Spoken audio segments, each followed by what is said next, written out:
Google நிறுவனத்தின் பங்களிப்புடன் செயற்கை நுண்ணறிவு தொழில்நுட்ப ஆய்வகங்களை அமைக்க உள்ள தமிழ்நாடு அரசு கல்வி மற்றும் தொழில் வளர்ச்சியில் அதனை பயன்படுத்த உள்ளது. தமிழ்நாடு அரசு கூகுள் இடையே மேற்கொள்ளப்பட்ட புரிந்துணர்வு ஒப்பந்தத்தின்படி தமிழ்நாட்டில் தயாராகும் பிக்சல் 8 செல்போன் உட்பட மேம்பட்ட உற்பத்தியில் தொடர்ந்து ஒத்துழைப்பு வழங்க திட்டமிடப்பட்டுள்ளது. ஏஐ தொழில்நுட்பத்தை பயன்படுத்தி தொழிலாளர்களுக்கு திறன் மேம்பாடு, நான் முதல்வன் திட்ட மாணவர்களுக்கு கற்றல் மேம்பாடு உள்ளிட்டவற்றில் கவனம் செலுத்தப்பட உள்ளது. தமிழ்நாட்டில் ஸ்டார்ட் அப் நிறுவனங்களை ஊக்குவிக்கும் வகையில் ஏஐ தொழில்நுட்பத்தை மையப்படுத்திய பயிற்சி பட்டறைகளை கூகுள் நிபுணர்கள் நடத்த உள்ளனர். தகுதியான தொழில் முனைவோருக்கு மூலதன நிதி உதவி வழங்கவும் கூகுள் திட்டமிட்டுள்ளது.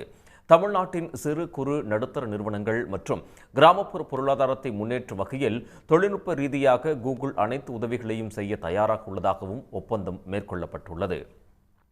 தமிழ்நாட்டில் பலம் வாய்ந்த செயற்கை நுண்ணறிவு செயல்பாட்டு சூழலை உருவாக்க அரசுடன் இணைந்து கூகுள் செயல்பட உள்ளதாகவும் தெரிவிக்கப்பட்டுள்ளது. உடனுக்குடன் செய்திகளை தெரிந்து கொள்ள சன் நியூஸ் பெல் ஐகானை கிளிக் பண்ணுங்க.